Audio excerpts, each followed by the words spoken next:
Mesdames et messieurs, je vous remercie pour votre intérêt et vous salue pour la 4e et dernière leçon sur la question de savoir si la sécularisation est une exception européenne ou s'il s'agit d'un processus mondial.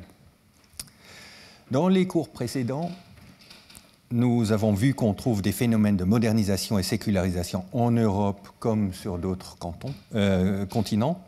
En même temps, nous avons observé que les contextes et processus peuvent varier et qu'il y a d'importants contre-exemples et exceptions. À partir de ce constat, une large discussion a émergé autour de la question si nous devions imaginer que la modernisation et sécularisation sont des phénomènes globaux et uniques, ou bien s'il s'agit de multiples modernités, multiples sécularisations. Et c'est cette question-là qu'on traitera dans cette leçon. Pour aborder cette question, je vais d'abord examiner l'arrière-fond théorique de la discussion ainsi que 5 problèmes théoriques et méthodologiques qui se posent quand on veut traiter du sujet. Ensuite, je vais vous présenter 2 tests récents empiriques qui essaient d'attaquer le problème. L'idée des modernités multiples a été proposée par Shmuel Eisenstadt.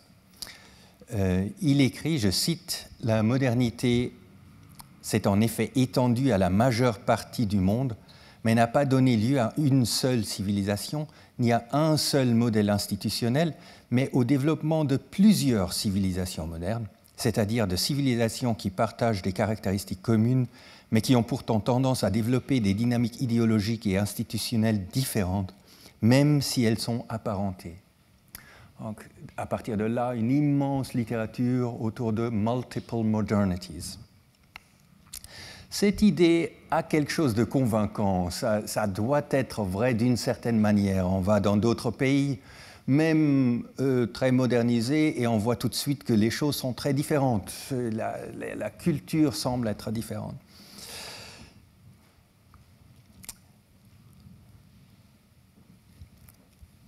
Et si on regarde notre définition de modernisation, on voit aussi que nous avions défini modernisation comme processus qui mène les sociétés vers un niveau de plus haute complexité technologique, institutionnelle et culturelle.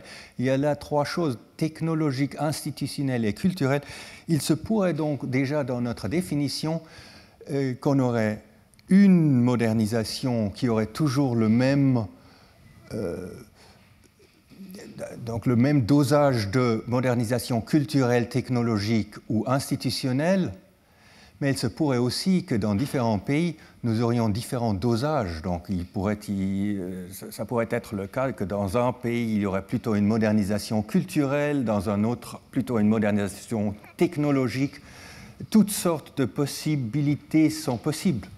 Même chose dans la sécularisation. Nous avions défini la sécularisation comme un déclin de la religion sur le niveau individuel, organisationnel et sociétal, mais peut-être que dans une société, ce serait surtout un déclin sur le niveau individuel et dans une autre société plutôt sur le niveau organisationnel. Donc là aussi, on pourrait imaginer des sécularisations multiples.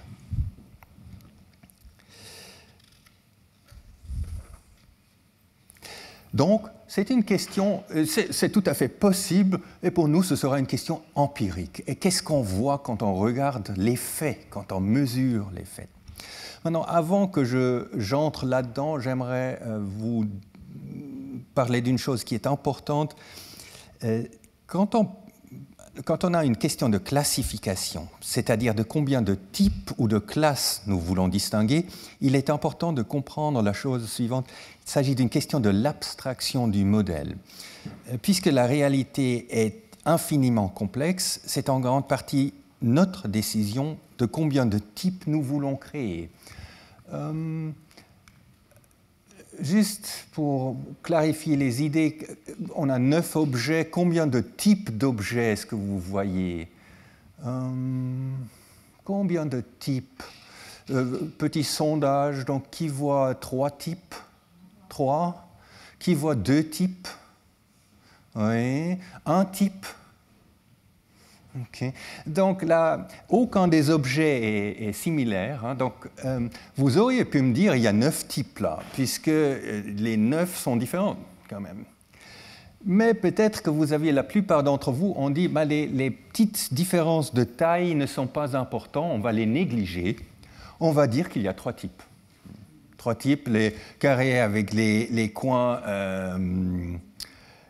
comme ça bien définis, les coins arrondis et puis les triangles. Mais vous auriez pu dire, la question des coins n'est pas très importante, je vais négliger cette différence. En fait, il y a deux types, des rectangles et les triangles. Mais vous auriez aussi pu dire, au fond, peu importe combien de coins, c'est un type. Donc, plus vous allez vers l'objet, plus vous voyez de types, plus vous faites abstraction, moins de types vous voyez. C'est la question de notre abstraction qui est importante. Maintenant, à partir de là, problème méthodologique. Et je vais parler de 5 problèmes méthodologiques si nous voulons savoir est-ce que la sécularisation ou la modernisation est une ou multiple. Un premier problème est vu par des scientifiques qui nous rappellent, à l'aide de recherches généalogiques, que les concepts de modernisation et sécularisation et religion ont été créés en Europe, en Occident en général. D'importants classiques dans cette mouvance sont, par exemple, Edward Said, Talal Assad, qui utilise des figures de pensée de Friedrich Nietzsche et Michel Foucault. Et ils disent en gros, puisque ces concepts, donc religion, sécularisation, séculier, ont été créés en Europe, une définition de ces termes valable pour des civilisations non européennes ou prémodernes est impossible, et utiliser ces concepts pour décrire de telles sociétés est eurocentrique et néocolonialiste. Si on utilise ces termes pour ces sociétés, ce serait mécomprendre et d'opprimer des cultures non européennes. Que penser de cet argument? Il est très fort, cet argument, en ce moment. Il y a toutes sortes de discussions autour de ça. Moi, j'avoue de ne pas être convaincu par la méthode généalogique utilisée par ces auteurs. Elle est seulement négative, elle déconstruit sans reconstruire. Elle questionne même l'utilité de la recherche de la vérité scientifique en voyant rechercher la vérité juste comme une autre stratégie de pouvoir. Donc, pour moi, même si une sécularisation unique existait, si on commence comme ça, on ne va pas l'avoir. Pour l'approche dite de sociologie analytique que je défends ici, la généalogie d'un concept ne dit rien sur son utilité. Il est donc certainement utile de se poser des questions sur la fécondité et les possibles biais des concepts utilisés, mais on ne devrait pas se faire aider par les généalogistes. Deuxième difficulté, il est évidemment difficile de mesurer la religiosité de manière comparable dans différents pays du monde. Si se rendre au culte est un indicateur valable pour le christianisme, quel est l'indicateur comparable dans le bouddhisme ou dans l'hindouisme? Ces problèmes sont réels, mais à mon avis, des problèmes pratiques qui peuvent être en principe résolus. Et je vais vous donner des exemples de comment on essaye de les résoudre. Troisième problème, il est possible que nous ne puissions pas répondre à nos questions puisque nous avons affaire à un problème d'indétermination du modèle. Ce problème est donné si nous avons peu de cas, mais beaucoup de variables. On parle du small n problem. Idéalement, nous aurions à disposition un nombre infini de pays dont les valeurs sur les variables indépendantes et dépendantes se répartiraient sur toute la gamme des possibilités, mais dans les faits, nous n'avons que 195 pays. Et ils sont répartis très inégalement sur les différentes variables. Cela nous crée des problèmes, comme vous allez voir dans un instant, très importants. Par exemple, il est possible qu'une forte modernisation et démocratisation des pays musulmans mène à la sécularisation, mais nous n'avons tout simplement pas encore de cas réalisés d'un pays musulman qui se serait tellement fortement modernisé et démocratisé pour qu'on puisse observer si dans les faits c'est vraiment le cas. Quatrième point,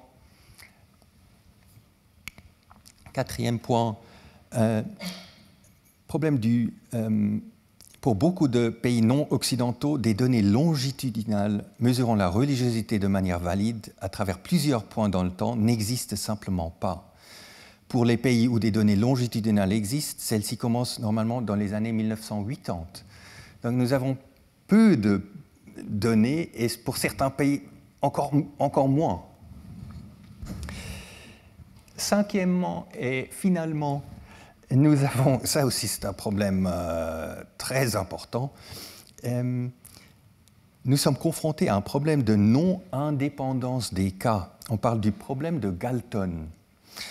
Dans un monde idéal pour les chercheurs, chaque pays serait isolé des autres comme dans un laboratoire. Donc chaque pays, on l'isolerait et on changerait nos variables indépendantes, quelque chose arriverait, on pourrait mesurer la variable dépendante, mais dans les faits, ce n'est pas comme ça.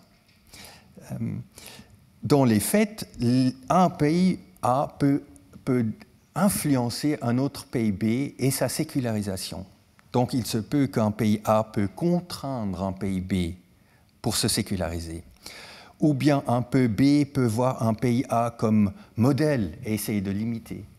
Ou bien la sécularisation peut diffuser d'un pays A vers, à travers les médias, mass médias par exemple, vers des pays B. Donc là aussi, un problème important de méthodologie. Il faut savoir que ce problème existe toujours, et même pour la sécularisation en Europe, on a le même problème. Donc là aussi, on a les sécularisations des différents pays se sont influencées de manière multiple. Les problèmes sont donc importants et multiples, mais souvent pas insurmontables. Regardons donc le premier test qui essaie d'investiguer si la modernisation-sécularisation est unique ou multiple. Le premier test que je présente ici peut être extrait des recherches de Ronald Inglehart et Christian Welzel. Deux des livres importants pour nous sont Modernization, Cultural Change and Democracy et Religion, Sudden Decline. Ces chercheurs utilisent le World Value Survey, que nous avons déjà vu, qui effectue des sondages représentatifs sur les conditions de vie et les valeurs des personnes dans un grand nombre de pays dans le monde. Le World Value Survey est en ce moment dans sa 7e vague. Il tourne depuis 1981 et a déjà été conduit au moins une fois dans 105 pays. Utilisant leurs données, Inglehart et Welzel cherchent la manière la plus simple de représenter les valeurs des personnes dans le monde. Et donc, pour comprendre ce qu'ils font, ils prennent beaucoup de questions sur les valeurs, et font une analyse factorielle et trouvent des dimensions sous-jacentes. Donc, ils cherchent à réduire la dimensionnalité des données pour trouver d'importantes dimensions de valeur à l'arrière-fond, et ils trouvent deux grandes dimensions de valeur.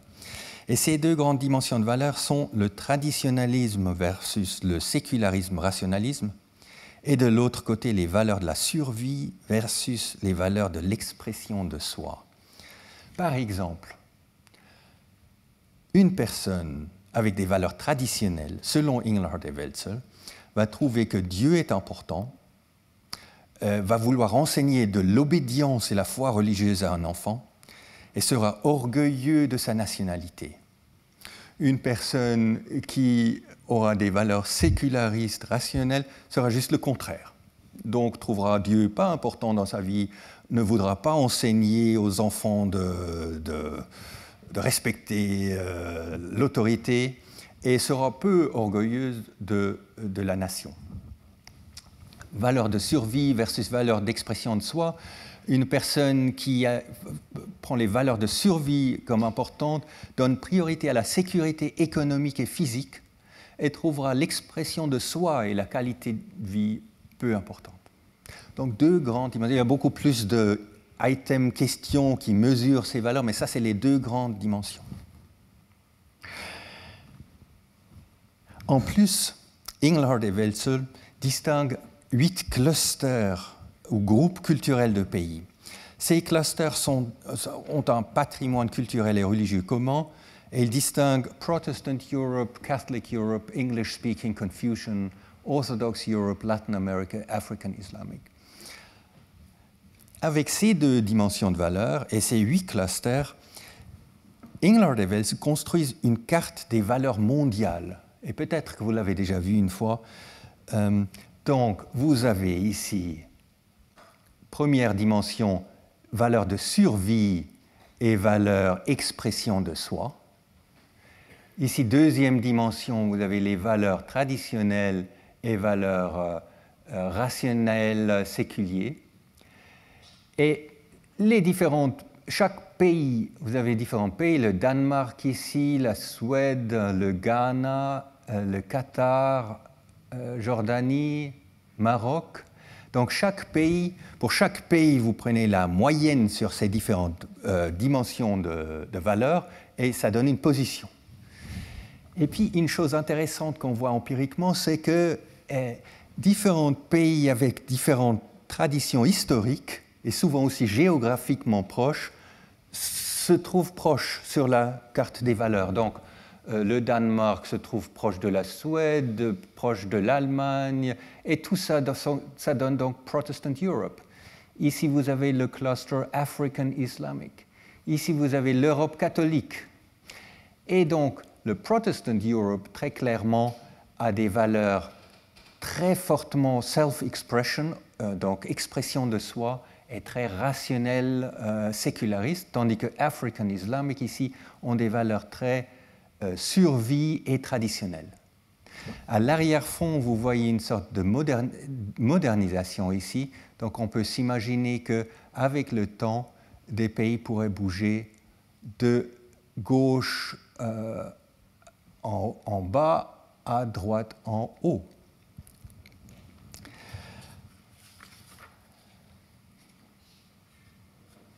Le World Value Survey permet des analyses multiples, mais pour ce qui nous intéresse ici, nous pouvons formuler donc deux hypothèses. La première hypothèse, donc vous pouvez imaginer, admettons qu'il y a une modernisation, qu'est-ce qui pourrait se passer dans le temps si ces pays se modernisent? Eh bien, les pays devraient bouger tous un peu de manière semblable, de gauche en bas vers en haut à droite. Tous devraient faire la même chose. Alors, si ça c'était le cas, ce serait de l'évidence pour une modernisation unique. Par contre, si chaque pays fait des choses différentes, ils vont avec une vitesse différente, dans différentes directions, alors on devrait dire que c'est des modernités multiples. Donc ça, c'est les deux hypothèses que je fais, hypothèse 1 et hypothèse 2. Maintenant, qu'est-ce qui se passe dans la réalité? Eh bien, c'est plutôt l'hypothèse 1 qui semble se vérifier. Dans le livre de Engelhard, vous trouvez ici, donc ça c'est à nouveau cette carte en 2000, et ça c'est la carte en 2017. Vous voyez ici Protestant Europe, Catholic Europe ici, Catholic Europe, et vous voyez, de manière générale, les pays ont un peu bougé vers en haut et à droite, et tous ont fait un peu la même chose, ou presque. Donc Engelhard écrit « The forces of modernization tend to move the countries that experience them upward and to the right on these cultural maps. But if all countries were moving in the same direction, at roughly the same speed, their relative positions would not change. So a cultural map from one decade would closely resemble a cultural map made 2 or 3 decades later. » Donc, les pays et les clusters font en gros assez la même chose. Il est clair que ceci n'est pas, pour ainsi dire, un test total de la théorie des modernités multiples. On regarde seulement ce qui se passe à l'intérieur des valeurs et on ne touche pas aux possibles modernités multiples concernant la technologie et les institutions. Mais il me semble quand même que c'est des résultats intéressants. Donc il y a quelque chose là qu'on observe qui va dans un certain sens. Je vous présente le deuxième test. Donc ça c'est le deuxième test. Je vous présente une étude en cours que je suis en train de mener ensemble avec Conrad Hackett du Pew Research Center et Nandek de Graaf de l'Université d'Oxford. Vous verrez donc le savoir en train de se faire. ou bien l'erreur en train de se faire, ce n'est pas encore clair. Donc peut-être que vous aurez encore des idées pour améliorer ce qu'on fait en ce moment, mais c'est ça ce qu'on fait en ce moment. Vu que des données longitudinales sur le religieux n'existent pas dans beaucoup de pays, nous partons de deux idées simples. Première idée est que nous avons affaire à une transition séculière mondiale qui commence pour chaque pays à un moment différent. Une fois que le pays atteint ce point de basculement, il traverse une transition séculière avec comme point final une population fortement séculière. Donc ça c'est notre idée de base. La transition séculière est causée par, on a vu ça dans les derniers cours, par un remplacement de cohorte. Et cela sera visible dans le fait que les jeunes seront moins religieux que les vieux. On pense aussi que si le pays est d'abord très religieux et cette transition séculière commence, les différences entre les jeunes et les vieux devraient devenir plus grandes, puis ça devrait basculer et puis devrait devenir de moins en moins importante jusqu'à ce que tout le monde soit séculier.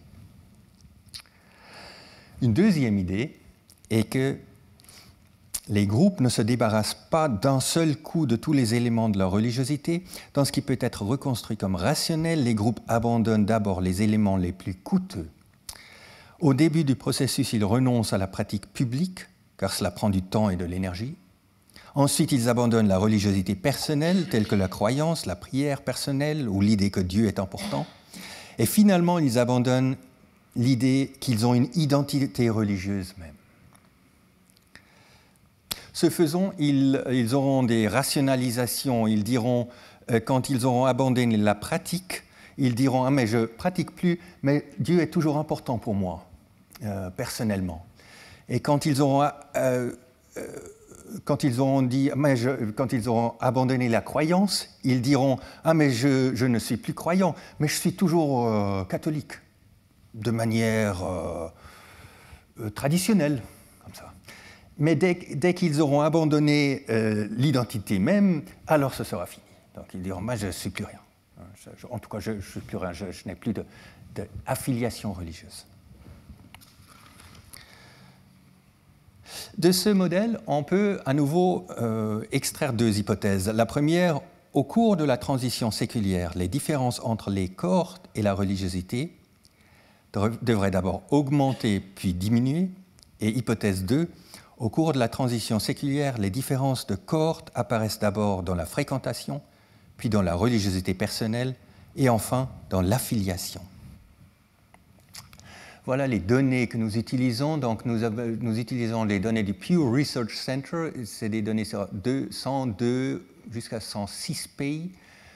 Ça, c'est les indicateurs de religiosité. Et les variables dépendantes sont créées de cette manière-là. Donc ce qu'on veut expliquer sont créées de la manière suivante. On distingue les vieux et les jeunes. Et les vieux sont les personnes de 40 ans et plus. Il y a plutôt des vieux, mais aussi certains jeunes, je dirais ici. Puis on calcule la fréquentation hebdomadaire, oui ou non. Donc combien de vieux pratiquent hebdomadairement et combien de jeunes pratiquent hebdomadairement, et puis on prend la différence. On fait la même chose pour voir la religion comme importance dans sa vie, prier quotidiennement, etc. La variable indépendante. Oui, je devrais dire quelque chose sur mesurer la religiosité. Donc la fréquentation religieuse a été mesurée dans les enquêtes Pew avec des formulations légèrement différentes. Donc pour les non-musulmans ici, c'est en dehors des mariages et des funérailles, à quelle fréquence assistez-vous à des services religieux? Plus d'une fois par semaine, une fois par semaine, une ou deux fois par mois, quelques fois par an, rarement ou jamais. Pour les bouddhistes et hindous, on dit « allez dans votre lieu de culte ». Pour les musulmans, on dit « en moyenne, à quelle fréquence allez-vous à la mosquée pour la prière ?» Donc il y a des changements dans les formulations pour rendre les choses comparables. Ça reste difficile, mais c'est ça la stratégie qu'on utilise. notre principale variable indépendante est la position d'un pays sur une trajectoire de transition séculière. Ce qu'on fait, c'est que pour chaque pays, on mesure la religiosité générale avec ces trois indicateurs et on fait la supposition que ça donne la position relative sur la transition séculière. Venons aux résultats. Notre première hypothèse avait prédit qu'avec la transition séculière, ici donc imaginons que ça c'est le début de la transition séculière et ça c'est la fin de la transition séculière, les différences entre les vieux et les jeunes devraient d'abord monter et puis descendre. Et c'est exactement ce qu'on voit. L'hypothèse 2 avait dit que ces différences devraient se trouver d'abord pour la fréquentation du rituel, c'est ce qu'on voit ici en bleu. Ensuite, avec la religiosité personnelle, c'est ce qu'on voit en vert. Et puis, concernant l'affiliation, et c'est ce qu'on voit en rouge. Donc, il semble que ces données, mondialement, vont plutôt dans le sens des hypothèses. Si on regarde ça de plus près, ici, vous voyez donc les pays ici, c'est en haut les pays au début de la transition séculière qui sont très religieux, Nigeria, Zambia. Ici, les pays qui sont très loin de la transition séculière, donc Belgium, Sweden, Estonia, Czech Republic, China. Et ici, à nouveau, vous voyez les différences entre les vieux et les jeunes. En bleu, c'est les différences de fréquenter le service religieux. En vert, les différences importance de la religion. Et rouge, les différences affiliation religieuse. Et donc, vous voyez à nouveau ce même phénomène, d'abord fréquentation du religieux, ensuite importance de la religion, ensuite affiliation. Ici, j'ai mis juste ces choses mis sur 100% comme ça, on voit encore mieux. Maintenant, je dois vous avouer que je dois juste me repérer dans mes notes.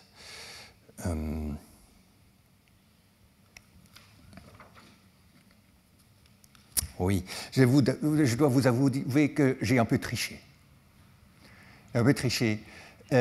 À savoir que je n'ai pas mis tous les pays.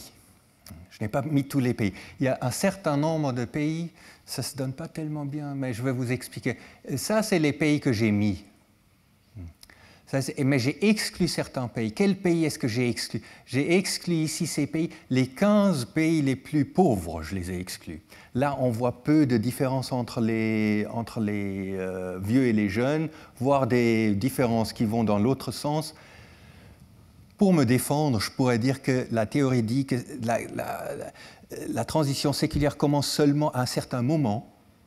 Peut-être dans ces pays, ça n'a pas encore commencé. Ça, c'est des pays que j'ai exclus ici. Ça, c'est des pays qui sont islamiques ou orthodoxes post-soviétiques. Pourquoi est-ce que j'ai exclu ces pays? Parce qu'ils ne marchent pas très bien, on ne voit pas les différences entre les vieux et les jeunes. L'explication serait que, comme on a vu la dernière fois, il y a eu dans ces pays une grande anomie sociétale, une crise sociétale qui a fait qu'il y a eu un retour du religieux orthodoxe nationaliste qui probablement a fait que ces pays ne suivent pas le modèle général. Finalement, j'ai encore 4 cas aberrants que je n'arrive pas très bien à expliquer, mais dans tout modèle, vous auriez des cas qui ne marchent pas très bien. Et quand on regarde les continents, ici vous avez l'Afrique, ici vous avez les Amériques, l'Asie, l'Europe et l'Océanie. Qu'est-ce qu'on peut dire ici? La transition séculière semble être en cours dans le monde entier. En général, à la fois, on voit donc à la fois la montée, la chute et la séquence tripartite qu'on voyait assez bien confirmée sur les différents continents. Par contre, on voit le problème du petit n. Donc les pays en Afrique sont pratiquement tous au début de la transition séculière et on n'a pas d'exemple ici. Les pays d'Europe sont tous un peu à la moitié ou à la fin de la transition séculière. On n'a plus les cas ici au début. C'est en Asie qu'on a plus de différences. Donc un peu toute la gamme est remplie ici. Mais on verrait que de manière générale, le modèle semble marcher assez bien. Il est plus difficile de juger de l'importance de notre modèle lorsqu'on considère les différentes religions traditionnelles des pays.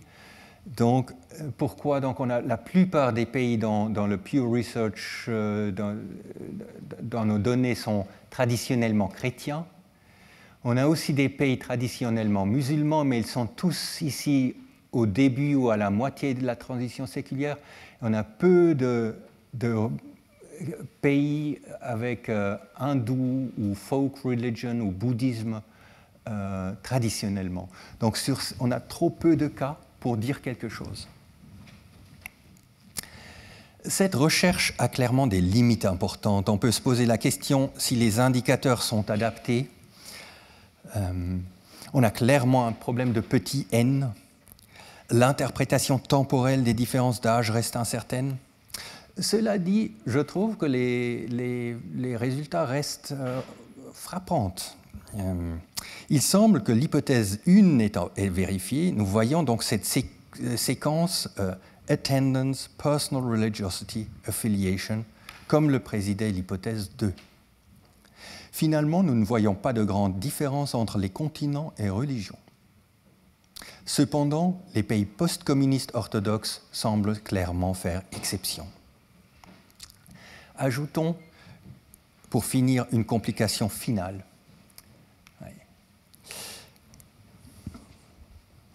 Un argument parfois avancé contre la théorie de la sécularisation est que la religion continue de croître dans le monde et ne diminuera pas au cours des prochaines décennies, puisque les pays modernisés sont plus religieux, mais ont également une plus grande fertilité.